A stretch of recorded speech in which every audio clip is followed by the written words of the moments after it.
in this webinar, and I'll give folks just a couple seconds to respond to that prompt.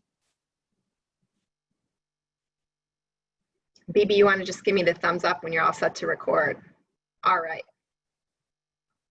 So over the next hour, we're going to share information about an open grant opportunity for rural public libraries serving Hispanic and Latino populations, as well as about free STEAM programming resources that can support your work planning and application, or just engaging your community in STEAM learning starting right now. The STEAM Equity Project is led by the Space Science Institute's National Center for Interactive Learning in partnership with us in the ALA Public Programs Office and ALA's Office for Diversity, Literacy, and Outreach Services. Our other project partners include Cities PBS and their SciGirls program, as well as the Institute for Learning Innovation and the Education Development Center. Funding has been provided by the National Science Foundation. We can move to the next slide. And in addition to all of you in attendance, I wanted to recognize and thank our partners and co-presenters who you'll hear from today. Kellyanne LeConte is Professional Development Manager with the National Center for Interactive Learning at the Space Science Institute. After that, we'll hear from BB Brown, Program Coordinator with the STEAM Equity Project in the ALA Public Programs Office. Then Nikki Becker, STEM Media and Education Specialist with SciGirls, and Kristen Pedersen, STEM Project Development and Communication with SciGirls. And then Brooks Mitchell, Education Coordinator, also with the National Center for Interactive Learning at the Space Science Institute. For the next slide, we are also so fortunate to be joined today by our STEAM Equity Librarian Outreach Advisors. Veronica Casanova is a librarian with the Tulare County Library System working at the Exeter branch, her childhood library in California. Veronica has successfully applied for and managed several grants to support her work creating makerspace programming and conducting library outreach to the Spanish-speaking members of her community.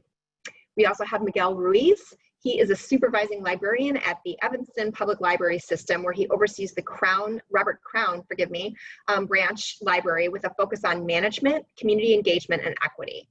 He's worked in diverse information environments, including public, academic, and special libraries.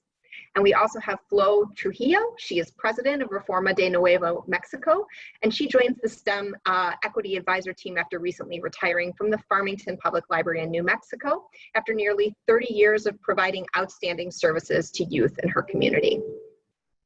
These fantastic librarian advisors and our project staff will be available to take your questions about application planning, outreach, and programming during 2 Q&A periods that we will offer as part of the webinar. And now I'm going to hand the microphone to Kellyanne. Kellyanne is the STEAM Equity Project's principal investigator, mastermind of this entire endeavor. So she can share a little bit more about the vision and the goals of the project. So Kellyanne, take it away. Thanks so much, Lainey. And thanks to all of you for joining us here today. It's great to see familiar names on the chat there, so looking forward to hearing from you.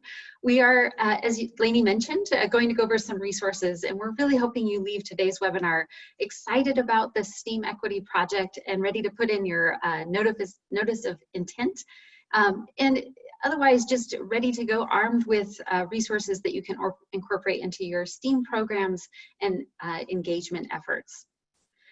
We are bringing to you many resources today from our project partners who have decades of experience in doing this work, all under the umbrella of our STAR Library Network, or StarNet, which provides science, technology, activities, and resources, as well as the training to use those resources for library professionals. So if you haven't already heard of us, please do join us for taking advantage of these free resources.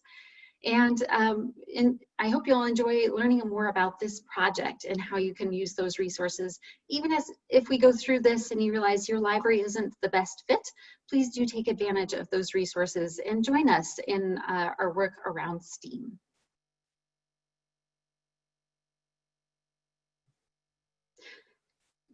For this STEAM Equity Project, we're building off of 10 years of StarNet projects with library professionals and our project partners, all led here by Paul Dusenberry, who's on the chat with us to join us all, talking about this effort overall, and today thinking about how we can take that the next step forward.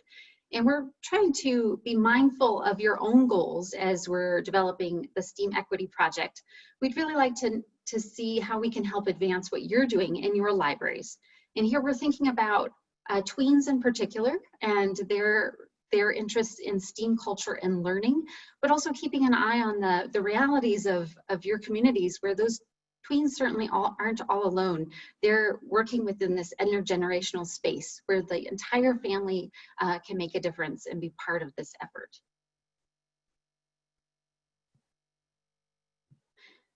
And we are also here trying to learn best how libraries can support tween interest and persistence in STEAM learning in your communities. And this is all part of trying to understand more about this work and develop new pathways together. So the 12 selected libraries will be trying new approaches and working with our social science researchers led by Debbie Siegel at the Institute for Learning Innovation. And we're looking at this in particular because tweens have enough independence, but still that playfulness that allows them to explore STEAM learning. And we would like to understand better how their interests and persistence evolve.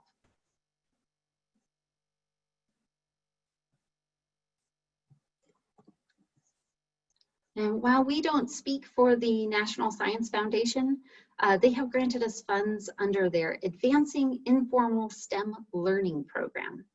And I really encourage you to take a look at this program. I think you'll find that their goals really resonate with directions you'd like to take, I'm imagining. They are very much focused on broadening access to STEAM learning experiences. And this idea of broadening inclusion is something that we're taking and moving forward as part of this STEAM Equity Project. And as part of this, we're really trying to be mindful in particular of the needs around your Latino populations and trying to think how can we work together to collaborate and co-create different experiences with those populations. And here we absolutely recognize that there's this term Latino that certainly doesn't represent what the diversity, complexity of the individuals that you're speaking with and working with in their community. So we just wanted to flag, we're using that language that's from the US Census, but the idea here is that you're co-creating your efforts with your community. So as you're looking through the different materials, you'll see that the eligibility requirements are looking at libraries that serve a significant Latino population. And here we're thinking about above the average for a rural area, which is about 9%. And as you're thinking forward and getting excited about the opportunities of this project, we're bringing different options to you for how you might take this and work with your community on different learning experiences. And of course, central to that would be programs, because those are a wonderful way to bring STEAM learning to your communities. In addition to that, we've learned from working with library professionals over the last decade that there needs to be some flexibility and some room for creativity and experimentation. So we have also this idea of exploration spaces and creating within your library an area that's centered around STEAM learning, but allows people to just explore and have fun and take advantage of the resources in your collections. And finally, there's also the need to take things on the road and outside of the library walls in case those community members, say you're working with Latino community partners and you're finding that there's just a transportation barrier. So what can you take to that community and work with that collaborator to build up this learning experience? And so the funds for this particular opportunity would be centered around developing these different pathways.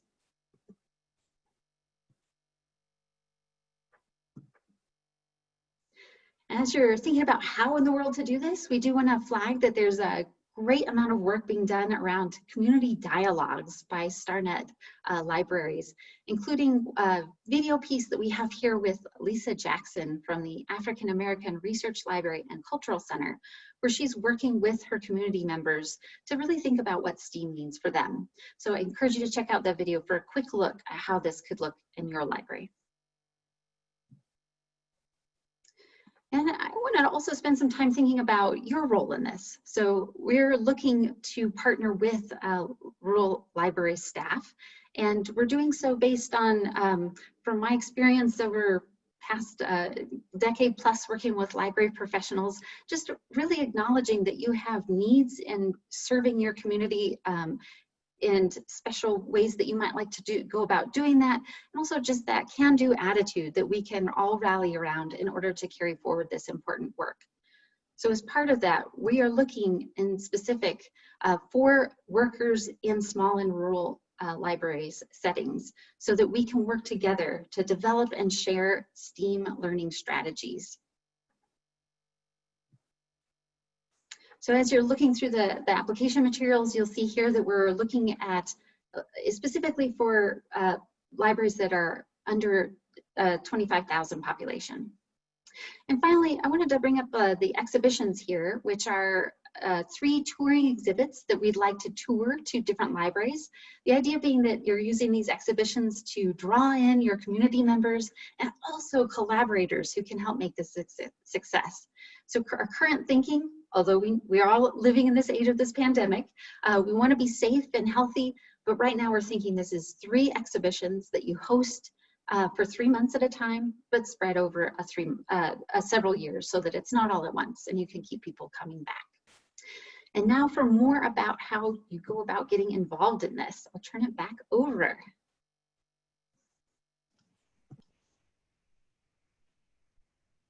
Thanks, Kellyanne. See if I can get control of these slides. All right. So I just want to review the requirements of the STEAM Equity Grant and the benefits that are going to be extended to our participating libraries. So we will be selecting 12 public libraries to participate in the project through our application process. The full project team has really done our best to envision an opportunity that will offer tangible benefits to the library and to your community, as well as offer ongoing professional development and networking opportunities to the individual who is leading the grant during the roughly 3.5-year project term. Successful applicants have to commit to fulfilling several project requirements, and I will just quickly review those. First, as Kellyanne mentioned, is exhibit hosting. This first requirement is about hosting 3 traveling exhibitions on STEAM topics. The exhibits will be focused on earth science, space science, and engineering. Each exhibit is 400 square feet in total, and that will arrive to be set up either in a single area of your library for a 3-month period of time, or you can break it up to display it in different areas available throughout your library. The exhibits are created and intended to be modular for your space. During the application process, you will be asked to share scheduling information about when during this 3.5-year term your library can and cannot host these physical exhibitions based on the currently available information that you have available. We will consider that when the traveling exhibit itineraries are being developed.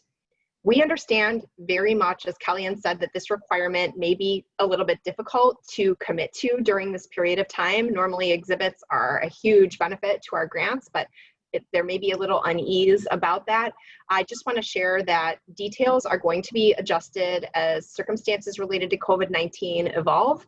We will always keep the safety of library staff and their communities as a top priority. At present, the project team is planning to do this tour beginning in calendar year 2021 and concluding in mid-2024. So next, the other requirements, one is planning, promoting, and facilitating 3 STEAM programs annually. The programs should engage learners across multiple age bands, and they can assume a variety of different formats, from high-profile in-person events, should circumstances allow, to interactive virtual programs as long as COVID-19 closures or restrictions remain in place. Supporting resources provided through the grant will have a special focus, as Kellyanne mentioned, on tweens, and that's ages 10 to 13 for the purposes of this project. You'll also be asked to create and lend 3 STEAM outreach kits, each consisting of Latino SciGirls resources, hands-on activities, and off-the-shelf education products. Unique outreach kits will be developed by each of our 12 participating libraries with a lot of guidance and support from the STEAM Equity Project team and using funds available and provided by the project. You'll also be asked to develop and sustain that physical STEAM exploration space that Kellyanne talked about in your library, using content drawn both from local community expertise and from library collections. This physical space should remain in place throughout the full 3.5-year project term. Again, our advisors and staff will provide lots of suggestions for creative ways to do this, and of course you may have your own ideas already, in a way that is mindful of limited physical space. These spaces don't have to be huge, we just want them to be dedicated.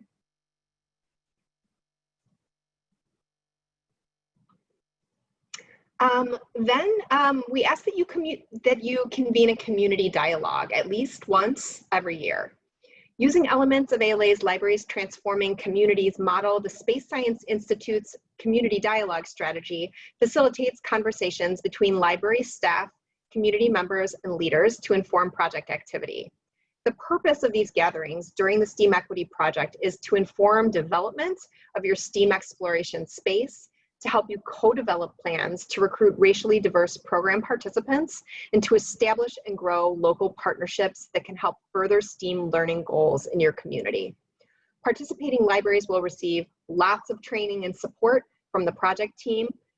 If you'd like to learn more, you can check out SSI's Community Dialogue Guide for Public Libraries. And when I'm done speaking, I can drop that link in the chat to the PDF.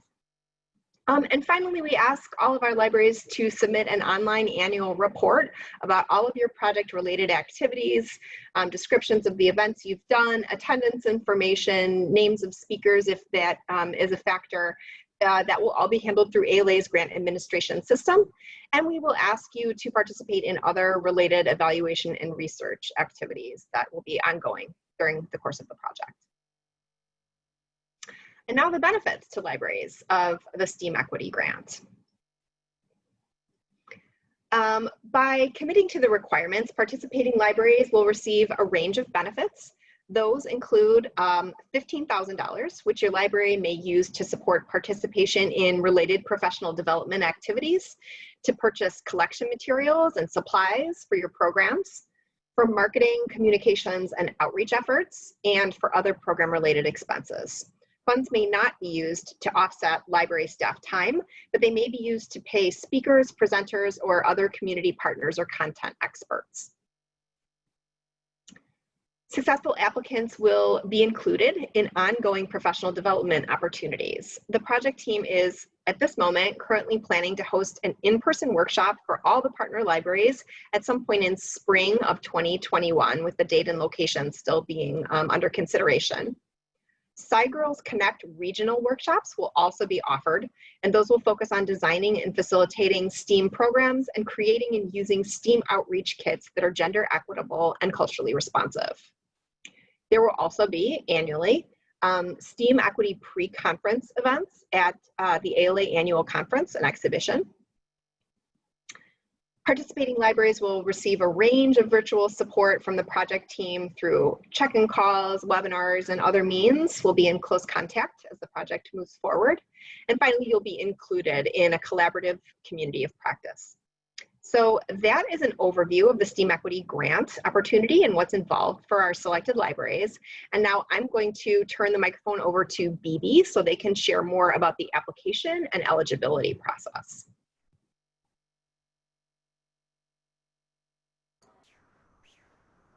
Awesome, thank you so much, Lainey. Oops, I skipped ahead just a little bit. Go back. There we are. As Lainey mentioned, I'm BB Brown. I'm going to be walking you through how to apply for the STEAM Equity Project. I've also been doing the tech, so if you have any questions, please hold on for a moment while I show you all how to apply. As mentioned earlier, the STEAM Equity Project includes a unique two-step application process.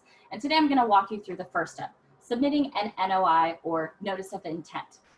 We also use LOI or Letter of Intent interchangeably with NOI, so just keep that in mind during this part of the presentation. The deadline to submit your NOI is July 20th, and this portion of the process will take an estimated 15 minutes to complete.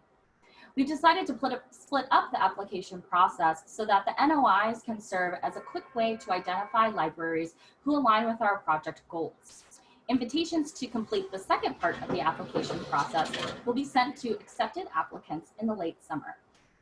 So the first thing you'll want to do is to visit the STEAM equity page on the ALA website.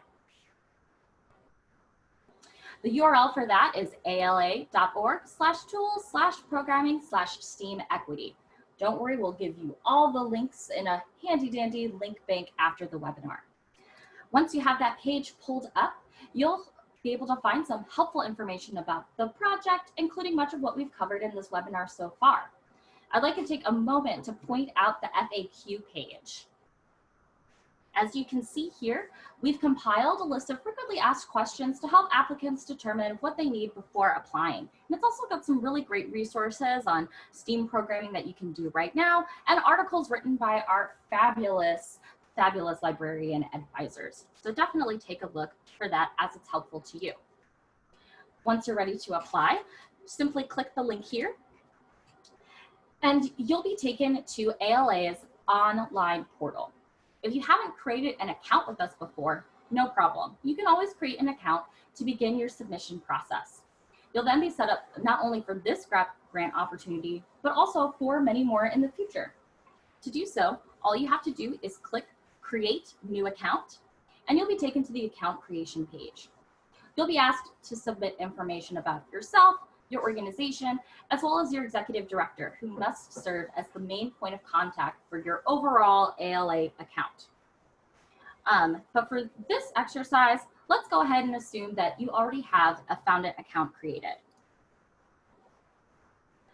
Now, once you log in, whether you have an account before or if you're creating one for the first time, you'll see this page, the StarNet STEAM Equity Project.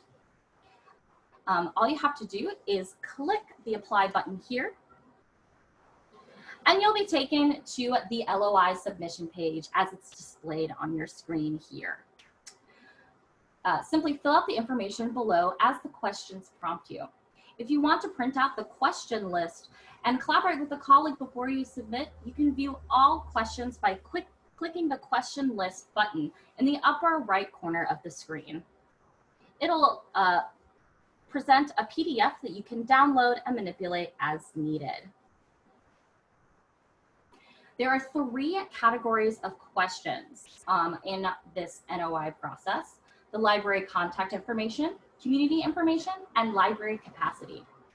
The library contact information that you can see here is no surprise, nothing shocking here. We simply want to know who is the main contact for this process and where your library is located. In the community information section, we want to know more about your community. Libraries aligned with the project goals will have a Latinx population of 9% or higher, with a population of 25,000 or less. And this is specific to the community that your library serves. This optional question here is very important. We understand that underreporting can greatly impact libraries' ability to accurately reflect the demographics of their community. So please use this space to describe any additional ways that you've pulled the numbers for your population estimates. This section overall is all about gathering the demographics about the community you serve. Our last section is the library capacity. Let us know if you're able to support the 400 square foot exhibitions that Lainey had mentioned that tour as part of each library's commitment to the project. Let us know what types of programming your library has hosted in the past, and how has COVID-19 impacted your library.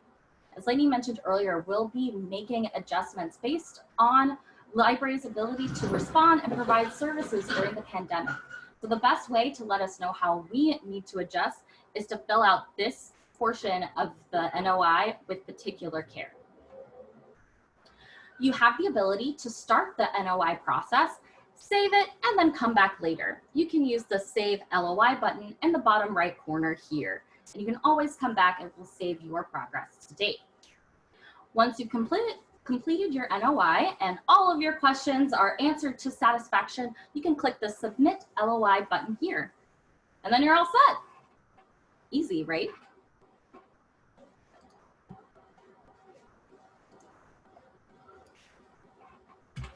Now, some expressions of a strong applicant include, the ability to host that physical space. And again, we're mindful of how COVID-19 has impacted your ability to do so. You'll also express an interest and or demonstrated effort to build new and deeper community collaborations, have a cultural responsiveness and willingness to engage with Latino and Latinx families and collaborating organizations. And also, strong applicants will express the ability to execute public programming. You'll have the opportunity to express these characteristics both in the NOI part of the process and in the second part of the application process, which we'll talk about a little bit now. The second step of the application process will be the project proposal and the actual application itself. We'll release more details about this soon, but once you've submitted your NOI, here are a few things you can do to prepare for the next step in the process. Community outreach. Please start your outreach process as soon as possible. You can begin by planning a virtual community meeting to engage with stakeholders and recruit a community partner. Community partners are essential to the success of this project. Again, we want to see your cultural responsiveness and a demonstrated desire to build new and deepen current connections to the Latino or Latinx populations in your community. Collaborating with a community partner will help you to spread the word about your programming, as well as provide guidance for how to structure your programming in a way that sufficiently meets the needs of your community. If you need help on where to start, as I mentioned, we'll have a resource link pick after today's webinar that will include many resources on the community dialogues. And you can also check out an incredible article, What I Tell People When They Ask About Latinx Engagement, by our advisor, Miguel Ruiz.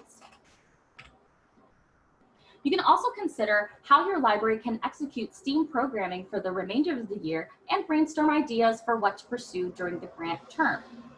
Understand what type of programming fits both the needs of the community and the needs of the STEAM Equity Project. Your community partner can help a lot here. Then explore what STEAM programming you can do now. You'll receive some tips and tricks to do just that in the next portion of this webinar. Of course, we'll always want to evaluate and continue to evaluate your library's capacity to meet project goals and take note of things that may need to shift and change in the future. We recommend connecting with your community now so that you can begin planning, but also allow for that flexibility. I'm going to turn things back over to Lainey for our question and answer portion of this session.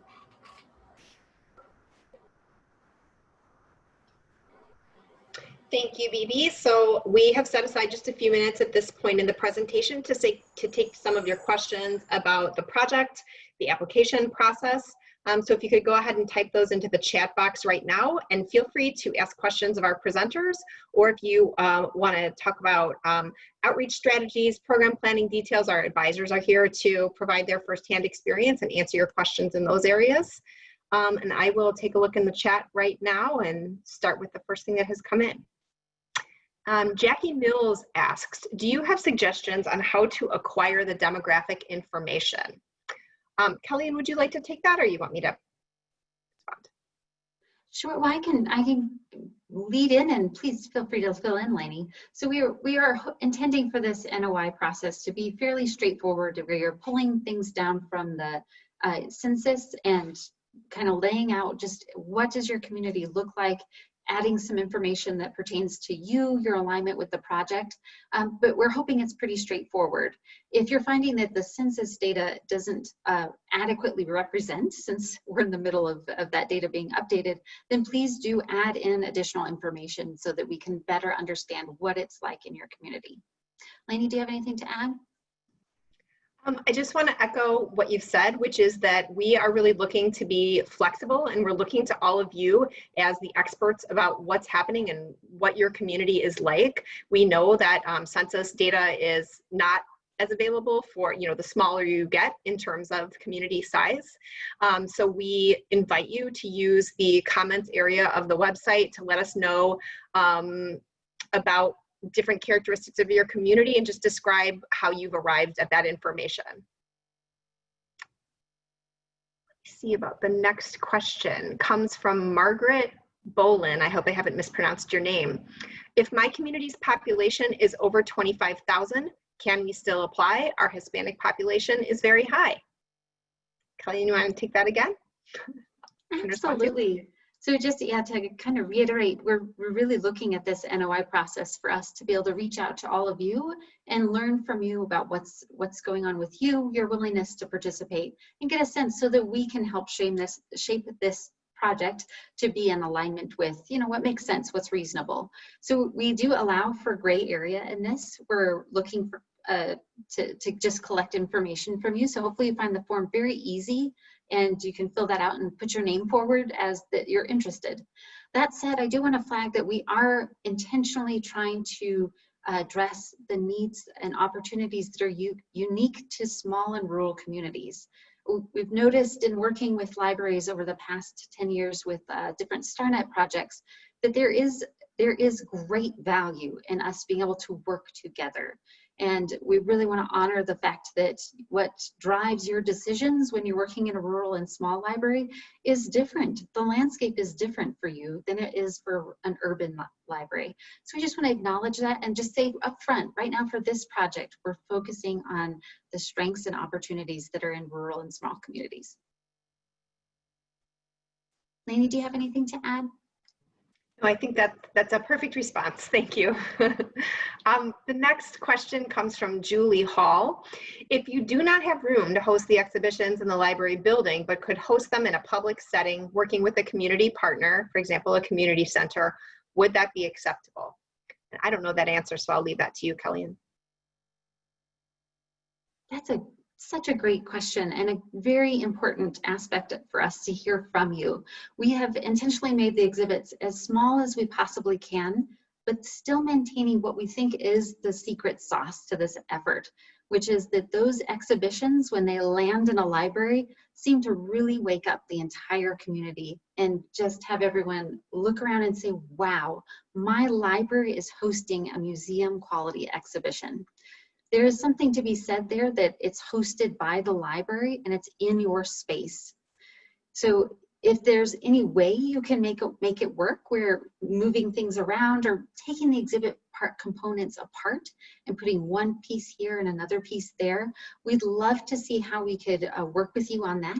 The idea is, though, that we're sending this exhibition to be hosted in your library so that you're the center of attention, and it's really bringing people to your door to help say, I can help, because you want those collaborators to come forward.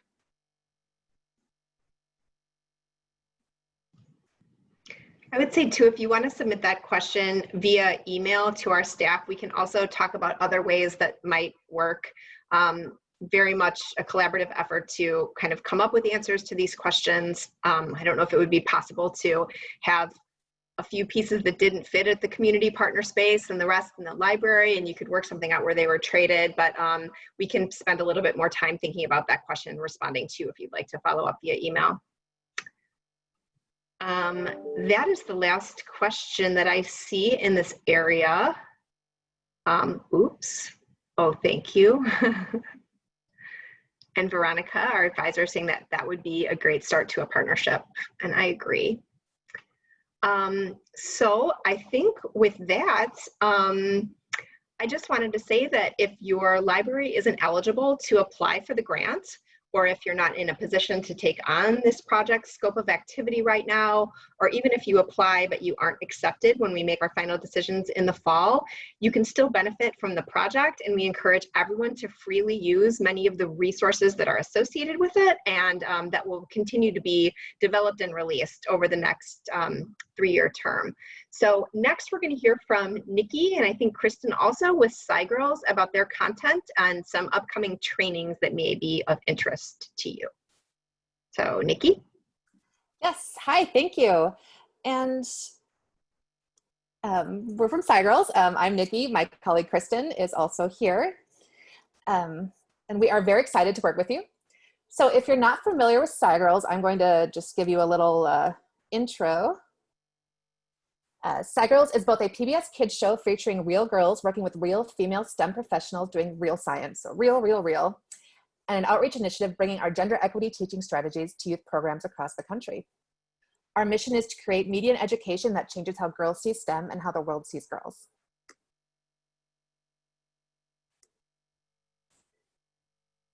Our approach, we do this 3 ways. First, with our PBS Kids television series.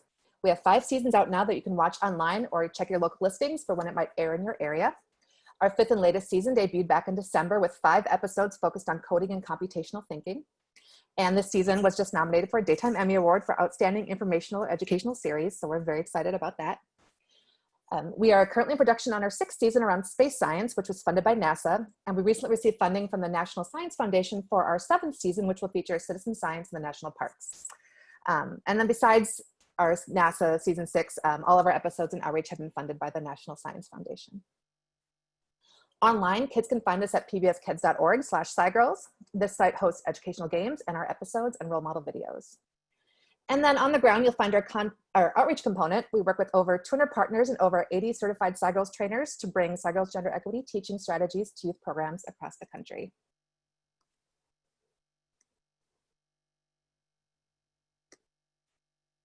I'm trying to, there we go. So everything SciGirls does is based off over 2 decades of research around gender equity in STEM. Our research has shown that girls do not display a difference in their abilities in STEM. Its causes social and environmental. Differences consistently appear in girls' interest and confidence in STEM subjects starting at a very young age. And these differences can be linked to a negative self-perception enhanced by stereotypes.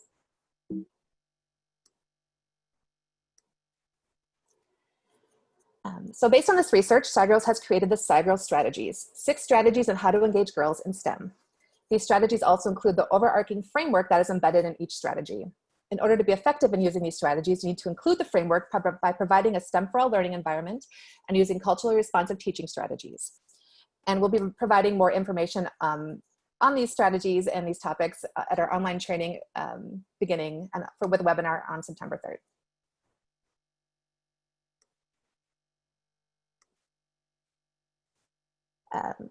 In our 4th season of SciGirls, we specifically focused on Latinx audiences. We created 6 episodes in Spanish, meaning that the girls and the role models spoke Spanish first and only occasionally used English when needed, when they were speaking with people who did not speak Spanish. Along with the episodes, we conducted a 2-year research and evaluation outreach program, working with 16 partner organizations running STEM programs for Latinas grades 5th through 8th grade and their families. The research and evaluation of over 280 girls and 560 Latinx family members showed that girls reported higher rates of emotional connection to STEM after exposure to the various Latina SciGirls interventions. As part of these programs, SciGirls created 12 3- to 5-minute role model videos featuring Spanish-speaking Latina STEM professionals in a variety of STEM fields. We also created the bilingual engaging Latino family guides for educators. And all of SciGirls materials, both our activities and television episodes from other seasons, are available in Spanish. Previous episodes were overdubbed and or included Spanish subtitles, but this season 4 was all Spanish first. And everything is free to use. If you want to go out there right now to SciGirlsConnect.org, you can, and just download things and watch and play with activities. It's all there for you.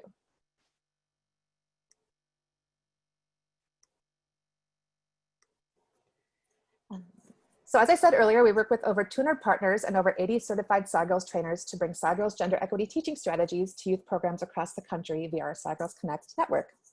Through this network, we've been able to reach over 101,000 youth. And to note, SciGirls welcomes girls from all experiences. We do not discriminate based on gender identity, gender expression, or sex assigned at birth. And as I mentioned, we have the SciGirls Connect website that is a host to many of our resources. So here's a list of some additional resources you can find there. We have a family guide for engaging girls in STEM, so families can learn how to continue STEM engagement at home. We have that PBS Kids website where youth can play educational games, and we have numerous SciGirls activities which can be found on the Connect Educator site. We also have a Nature Nurture journal and a Dare to be a SciGirls book for kids to use when having fun with STEM. I think that's And yep, if you have any questions, my email's right there and I can put it in the chat once I get done talking here. Just send me a note. I'm Nikki. Kristen is also there and she's on the call as well if you want to wave, Kristen. Thank you. We also have a Facebook and Twitter feed as well as a newsletter you can sign up for at SciGirlsConnect.org if you want to get more information. Kristen, do you have anything you'd like to add? I would love to share that SciGirls, clearly our research is based on girls in STEM. Having said that, all of this content is for both girls and boys. We feel that gender equity is for everybody, and a great percentage of our programming already in communities reaches both girls and boys in terms of participation. So please don't let the name SciGirls feel like a barrier to inviting boys into the space. Thanks, Kristen. So with that, I'll turn it over to Brooks Mitchell to share some StarNet resources for you. Wonderful, thank you, Nikki. Let me just take control. Yeah, so we've talked a lot about resources that you can use in the future, resources that you can utilize as part of being part of this project. But I wanted to talk a little bit about some resources for STEAM programming that you can utilize now. Looking ahead at our summer 2020, we know it's going to be a lot different than summer reading programs in the past, and even looking at fall programming too. So anyway, I wanted to cover just a few different things that you could utilize in your programming right now and in the future as well.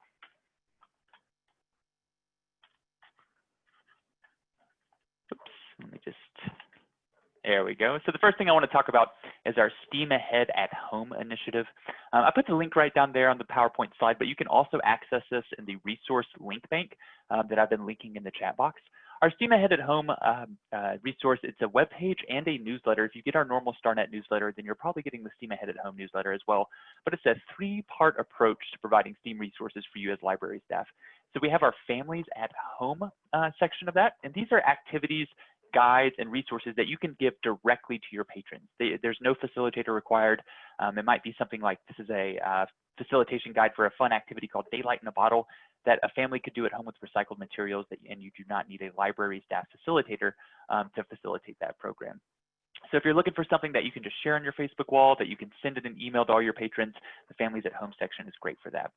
The Refresh Your Skills section of our STEAM Ahead at Home resource is designed for library staff that might have some extra time on their hands. Well, I know we're all laughing right now, who has extra time on your hands, but library staff that aren't facilitating programs, they're looking for ways to enhance their librarianship, if you will, or their ability to deliver STEAM programming. So we have webinar recordings there for relevant webinar themes that we've done in the past. We also have other types of training resources as well, that if you're a library staff and you're looking for a way to enhance your skills during this time, check that out. Lastly, our virtual programs section of STEAM Ahead at Home is designed to provide you with resources and activities that you could do as part of a virtual program, whether that's on Zoom, on Facebook Live. If you want to engage and still be that facilitator for a program, but engage with your patrons online, the virtual program section is a great way to do that. So that again is our STEAM Ahead at Home newsletter. And if we go to the next slide, I want to talk about something that many of you are probably familiar with, the STEM Activity Clearinghouse. And this is a resource that it isn't designed necessarily to send directly to your patrons. It's more designed for you as a facilitator to utilize. Now, all of our activities on the STEM Activity Clearinghouse are designed or work well in a library setting. We have over 430 activities on the clearinghouse. They are sortable by different information, so such as content area, the age group, the amount of time it's needed to complete the activity or to prep the activity, the cost, the difficulty level, and the mess level. So different things that you can sort through and find the perfect activities for your perfect program. So let's say next Saturday you want to do a program all about, I don't know, telescopes. Well, you could search for telescope. You could type in that how much, what your budget is. You could type in how many people you're expecting or the age group of people, and you can sort by those qualities. We also make custom collections on the STEM Activity Clearinghouse. These are kind of little groups of activities that we've curated for specific purposes.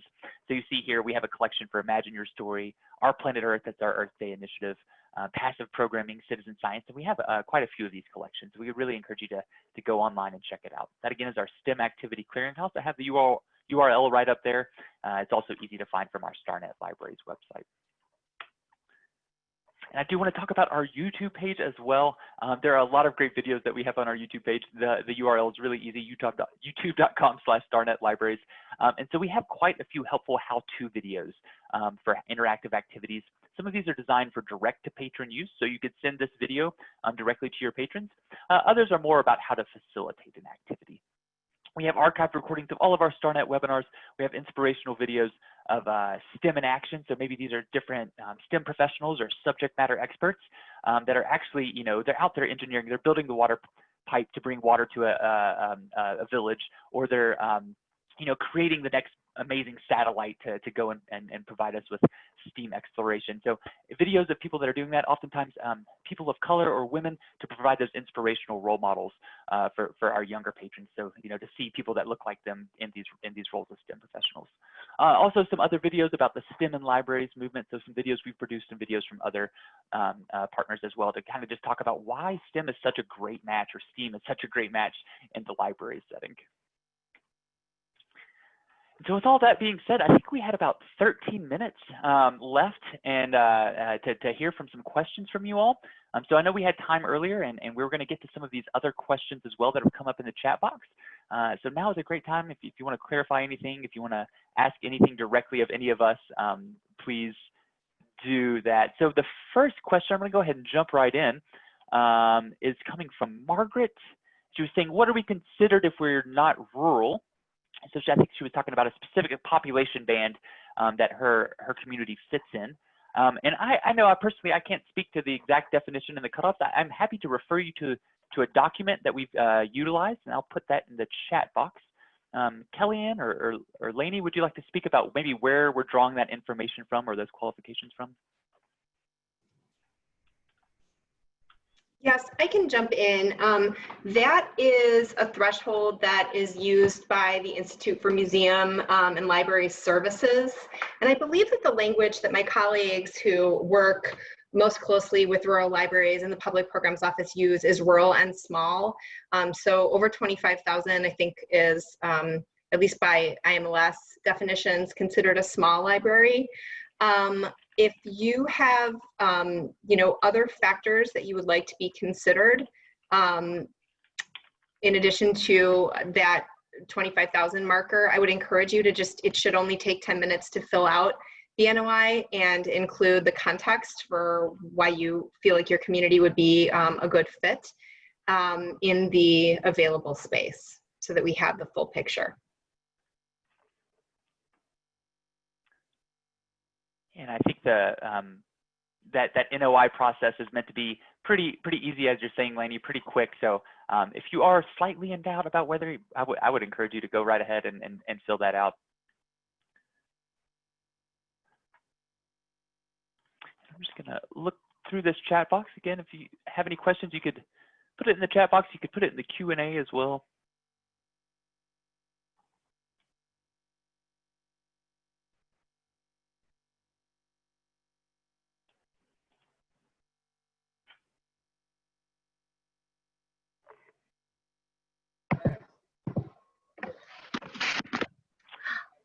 I'd also love to actually shout out our librarian advisor and see if they have any reflections or advice for people listening.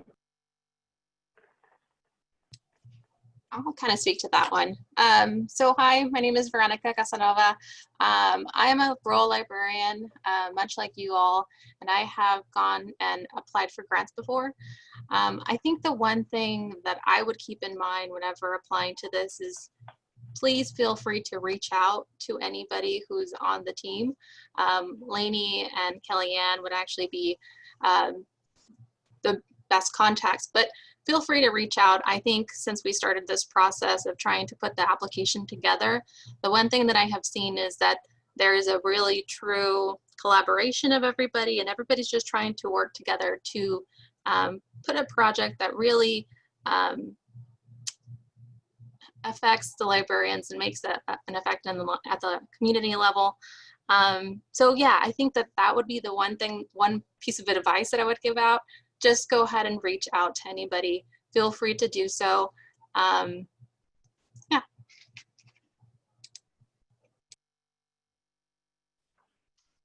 I'd like to jump in. I'm Flo Trujillo from New Mexico.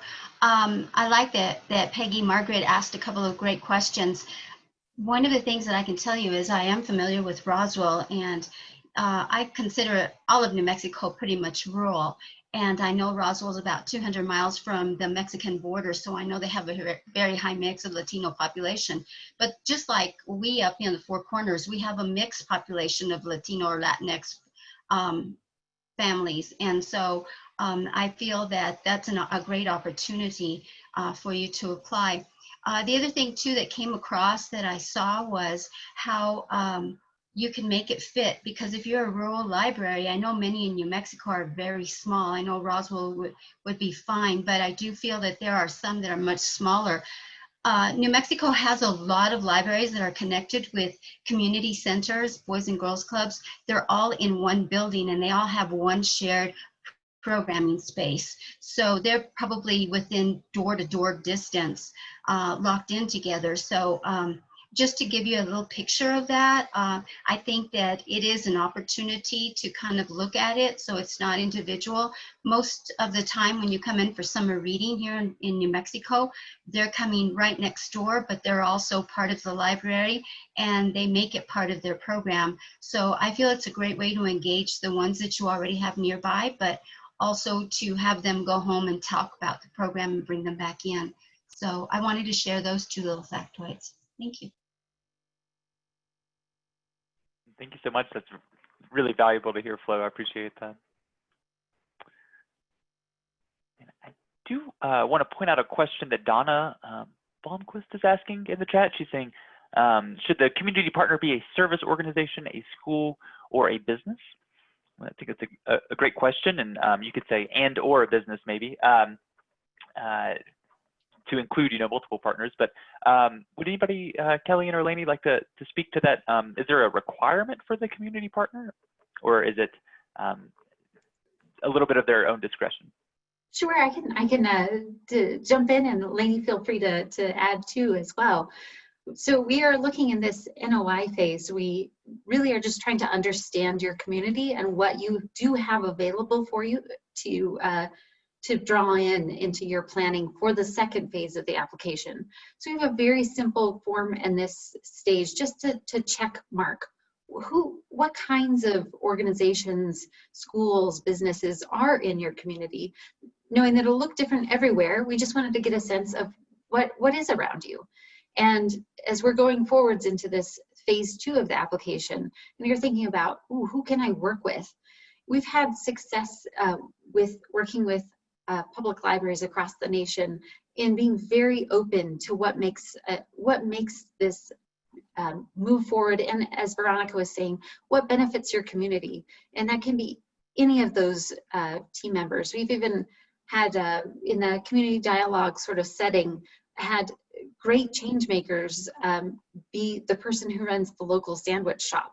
So we understand that everyone contributes to this in their own way, and we're looking for a good way for you to bring out those partners, those collaborations, and make something happen that works for you in your community. So as Brooks was saying, yes, and. Yeah, and just to speak to what Kellyanne's saying, this is a community where they had a dialogue and they brought out some movers and shakers, and they found that the person with the most insight was the guy that ran the sandwich shop and talked to all the families at lunchtime and talked to the local businesses at lunchtime. So it really, in your community, it may be the local school, but in another community, it may be a local business, or we really know that the communities don't look quite alike. So.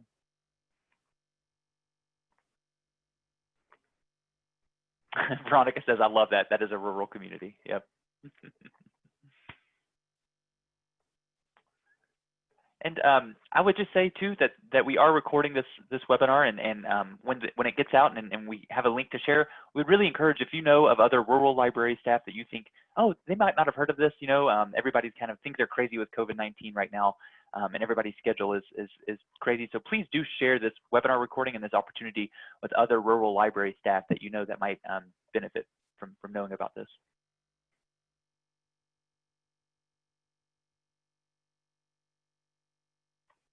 You see that BB put in where the link will live, And yeah, lastly, we do have a post-webinar survey. We would love to hear your thoughts on the webinar experience and some other topics as well. So if you could fill out that SurveyMonkey link, that would be great. And BB, they might be redirected to the SurveyMonkey link after the webinar closes out. Do you know if that's, can you confirm that? Yes, you will see a lovely post-webinar email from me, as well as one from Zoom in case something gets sent to a junk box or something like that. And that will include a link to where you can find the recorded webinar. It'll include our link bank resource, as well as a link to the survey. So we would love to hear your thoughts and just continue to get excited about STEAM equity. Wonderful. Thank you, BB. Great. Well, while we're looking for any last questions that come in, on behalf of ALA, I just wanted to thank all of you for taking the time to join us and for giving consideration to this opportunity, and thank our amazing partners and project leads at the Space Science Institute, as well as our fantastic partners and presenters from SciGirls. And thanks especially to our advisors for making the time to be here today and for everything that you've been contributing to the project so far. Just a final word of encouragement that you contact BB in the Public Programs Office with any questions that are coming to mind, anything that may be giving you pause before submitting an NOI. We are ready and available to talk to you about your unique circumstances and try to do what we can to support your engagement. Thanks all. Thanks so much, everyone.